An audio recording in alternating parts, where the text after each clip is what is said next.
Ils ne se voyaient pas forcément en haut de l'affiche. Oh, c'est pas vrai. Bah si, c'est vrai. Grâce à des bénévoles et à des lycéens, leur visage habille désormais les arènes. Ils étaient tous volontaires pour figurer au casting, ont accepté de poser et découvrent leur portrait grand format. On se voit tel qu'on est. Ben, ça fait du bien. De s'admirer de temps en temps, ça fait pas de mal. Ça peut changer le regard des autres? Oh ben, vous savez, les autres, on s'assoit dessus. Du moment qu'on est bien dans sa peau, c'est l'essentiel. Il a fallu 1 an de travail pour faire aboutir le projet et forcément, ça crée des liens. Moi, j'ai pris beaucoup de bonheur. On a pris Eh les ben photos. moi aussi. Quand on a pris les photos, quand on s'est maquillé, quand on est allé fumer notre petite cigarette. Ah bah t'es ado.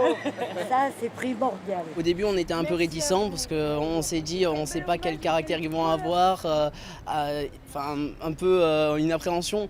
Et puis au final, on a été agréablement surpris. Ça a été très très bien. Ils sont tous très gentils et surtout, ils méritent vraiment d'être affichés parce que nous devons lutter contre l'isolement des personnes âgées. Car l'objectif est bien d'interpeller sur la situation de grande solitude de nos anciens.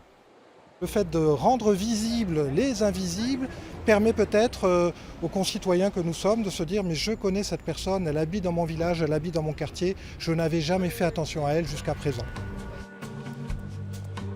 Plus de 200 portraits ont été installés dans une quinzaine d'endroits de la ville, 450 autres dans une vingtaine de communes du département. Et ils resteront jusqu'au 1er juin.